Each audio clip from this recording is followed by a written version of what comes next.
तो हमें बताया गया है दिल्ली हाई कोर्ट की जमीन वक्फ की है। जो सीजीआई टिप्पणी कर रहे हैं वो आपको इस वक्त बता रहे हैं। ये कहा जा रहा है सीजीआई की ओर से कि हमें ये बताया गया है कि जो दिल्ली हाई कोर्ट की जमीन है वो वक्फ की है। वो हालांकि कह रहे हैं कि हम हर रजिस्ट्रेशन पर सवाल नहीं खड़े कर रहे हैं, हम ये नहीं कह रहे कि हर रजिस्ट्रेशन गलत है। क्योंकि आपको बता दें कि कई मुस्लिम संगठनों ने वक्फ कानून के खिलाफ याचिका दायर की है, जिस पर सुप्रीम कोर्ट में इस वक्त सुनवाई चल रही है।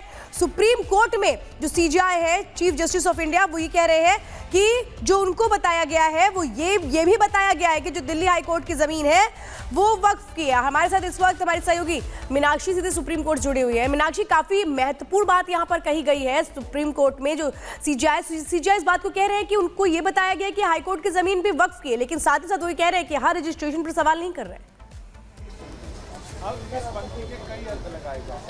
देखिए, और इस सब के बीच कपिल सिब्बल ने तो साफ तौर पर ये मांग भी कर दी है श्वेता कि जो नया कानून बना है उस पर रोक लगाई जाए। उनकी तरफ से तमाम जो खामियां हैं वो गिनाई गई। हालांकि सीजीआई ने साफ तौर पर ये कहा कि कोर्ट के पास समय कम है, इसलिए आप बेहद ज़रूरी बातों का ही जिक्र यहाँ पर करिए। अब देखिए, यहाँ ये कहा जाता है कि अगर मेरी कोई ज़मीन है, जो अपना एग्जाम्पल भी यहाँ पर सिब्बल दे रहे हैं कि मेरी एक संपत्ति है और मैं चाहता हूँ कि उस पर अनाथालय बने, तो इसमें आखिरकार परेशानी क्या है, मैं रजिस्ट्रेशन क्यों करवाऊँ। ये सिब्बल की तरफ से साफ तौर पर एग्जाम्पल के तौर पर कहा गया। जब उन्होंने उदाहरण दिया तो सीजीआई ने यह भी कहा कि वक्फ रजिस्टर कराएंगे तो ये रजिस्ट्रेशन में आपकी मदद करेगा। दूसरी तरफ जस्टिस विश्वनाथन ने भी इस पर कमेंट किया। उन्होंने कहा जो अल्लाह का है वो वक्फ का है, कानून में झूठे दावों से बचने के लिए वक्फ डीड का प्रावधान है। सिब्बल ये भी कह रहे हैं कि हालांकि ये इतना सिब्बल का ये कमेंट मैं आपको बता रही हूँ, अपनी बहस में उन्होंने ये कहा है कि ये इतना आसान नहीं है, क्योंकि वक्फ कानून सैकड़ों साल पुराना है। अब कोई इसमें 300 साल पुराने आकर के पेपर मांगे तो मैं कहाँ से ला करके दे दूँ।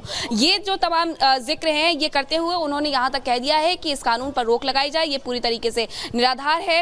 वहीं ये कहा गया कि सिंघवी के बाद कुछ और याचिकाकर्ता हैं जिन्होंने कानून पर रोक की मांग की है, जिस पर सीजीआई ने कहा है कि अब वो कानून पर रोक की मांग को लेकर किसी याचिकाकर्ता को नहीं सुनेंगे। ये बेहद बड़ी बात उनकी तरफ से कह दी गई है। सीजीआई ने साफ कर दिया है कि अगर आप कानून पर रोक की मांग कर रहे हैं तो वो किसी भी याचिकाकर्ता को नहीं सुनेंगे। ये बहुत बड़ी बात सीजीआई की तरफ से कही गई है, क्योंकि तमाम जो खामियां हैं वो गिनवाई जा रही थी।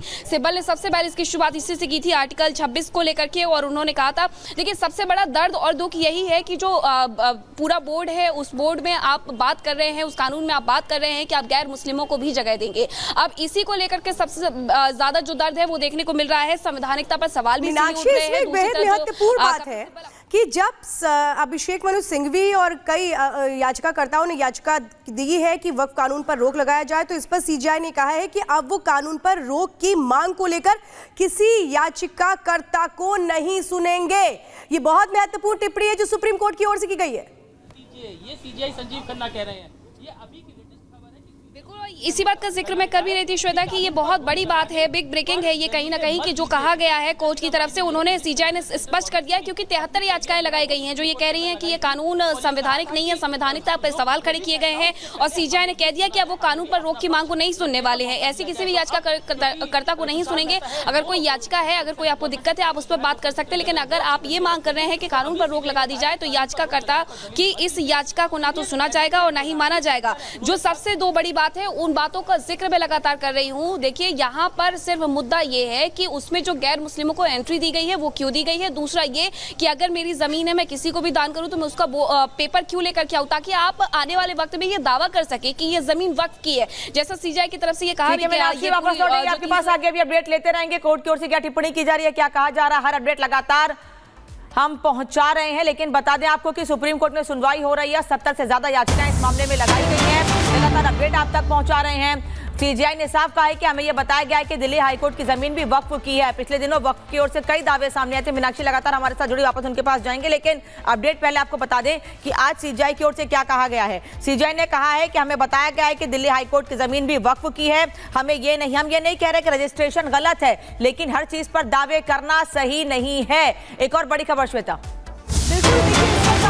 सुप्रीम कोर्ट में वो याचिका, बड़ी जानकारी, वक्फ कानून पर स्टे की दलील मत करिए। ये बहुत बड़ी बात जो सुप्रीम कोर्ट की ओर से कही गई है, क्योंकि मांग दरअसल यही की गई है कि जो वक्फ कानून लाया गया है इस पर रोक लगा दी जाए, लेकिन सुप्रीम कोर्ट ने साफ तौर पे कह दिया कि स्टे की दलील मत दीजिए। यानी अगर आपत्ति है तो आपत्ति रखिए, लेकिन स्टे क्यों लगना चाहिए इसकी दलीलें मत दीजिए, जो क्लियरली कहा गया है सीजीआई की ओर से। क्योंकि इस मामले में आपको बता दें कि अभिषेक मनु सिंघवी जो अपने तर्क रख रहे हैं, लगभग आप समझ लीजिए कि इसमें 4 से 5 याचिकाएं दायर की गई हैं जो वक्फ कानून को रोक लगाने की मांग को लेकर दायर की गई है। और मीनाक्षी हमारे साथ लगातार जुड़ी हुई है। मीनाक्षी, बिल्कुल क्लियर कर दिया गया है सुप्रीम कोर्ट की ओर से, सीजेआई की ओर से, कि ये दलील मत दीजिए कि क्यों स्टे लगना चाहिए। स्टे को लेकर जो दलीलें हैं वो मत दीजिए, यानी बिल्कुल क्लियर है कि आपत्ति रखिए लेकिन स्टे की बात मत करिए। बिल्कुल, क्योंकि कपिल सिब्बल जो लगातार उनकी तरफ से किस किस बात का जिक्र किया गया है पिछले 1 घंटे में, श्वेता, उन बातों का जिक्र मैं एक बार फिर से कर देती हूं। उनकी तरफ से आर्टिकल 26 को कहा गया कि धर्मनिरपेक्षता का ये पूरी तरीके से उल्लंघन है, जिस पर भी सीजेआई ने टिप्पणी की। सीजेआई ने साफ तौर पर कहा कि आर्टिकल 26 धर्मनिरपेक्ष है, सभी कम्युनिटी पर लागू होता है। और दूसरी तरफ सिब्बल ये कहते हैं कि जो विवाद की स्थिति अगर बनती है तो सरकारी अफसर उसका निपटारा करेंगे। ये बात भी असंवैधानिक है। संविधान में जो इसके बारे में जो पॉइंट्स रखे गए हैं वो पूरी तरीके से असंवैधानिक है। तो इस पर भी ये कहा गया है कि अगर आप किसी भी संपत्ति का ब्यौरा देते हैं तो ये आपके लिए अच्छा है कि आपकी जो संपत्ति है वो रजिस्टर है। अगर कहीं से भी कोई भी विवाद उत्पन्न होता है तो आप उसके बारे में जाकर के सीधे कोर्ट के सामने अपनी बात रख सकते हैं। हालांकि दूसरी तरफ ये कहा गया कपिल सिब्बल की तरफ से कि अगर कोई सी जमीन 300 साल पुरानी है, मेरे पास उसके कागज नहीं है, तो मैं क्या कर सकता हूँ। सीजेआई दूसरी तरफ ये बोलते हैं कि देखिए जितने भी एएसआई संरक्षित स्मारक हैं वो कहीं ना कहीं इस कानून से सुरक्षित रहेंगे। सीजेआई ने कहा है कि ऐसे कितने मामले हैं, मुझे लगता है इस बारे में कानून आपके पक्ष में है। सभी पुराने स्मारक, जिसमें उन्होंने इस बात का भी जिक्र किया कि इन पुराने स्मारक में जामा मस्जिद भी हैं जो कि संरक्षित ही रहेंगी। हालांकि सिब्बल कहते हैं कि ये 20 करोड़ लोगों के अधिकारों का उल्लंघन है, इन्हें छीना जा रहा है। अब जो बाकी जो वहां पर मीनाक्षी, आप लगातार अपडेट दे रही हैं। एक और बड़ी खबर, जो खबरें आप हम तक पहुंचा रही हैं वही हम दर्शकों को बता रहे हैं और वापस आपके पास उस पर भी अपडेट लेंगे। सीजेआई ने साफ कह दिया है कपिल सिब्बल से भी कि आप अपनी बातों को दोहरा रहे हैं, क्योंकि कपिल सिब्बल और जो लोग याचिकाओं पर बहस कर रहे हैं उनका पक्ष रख रहे हैं याचिकाओं का, वो लगातार एक ही बात कह रहे हैं कि वक्फ की जमीनें हैं और वक्फ की जमीनों पर जबरदस्ती कब्जा करने की कोशिश की जा रही है, वक्फ को खत्म करने की कोशिश की जा रही है। सीजेआई ने जिस पर साफ कह दिया है कि आप अपनी बातों को दोहरा रहे हैं, यानी बार बार आप एक ही बात कह रहे हैं। यह माना जाए मीनाक्षी की कोर्ट में, सुप्रीम कोर्ट में अपना पक्ष रखने के लिए याचिकाकर्ता के वकीलों के पास बहुत ज्यादा दलील नहीं है, बहुत ज्यादा बातें नहीं रख पा रहे हैं, इसीलिए सीजेआई को यह कहना पड़ा कि आपके पास अपनी बातें नहीं है कहने को, आप बार बार एक ही पॉइंट को दोहरा रहे हैं।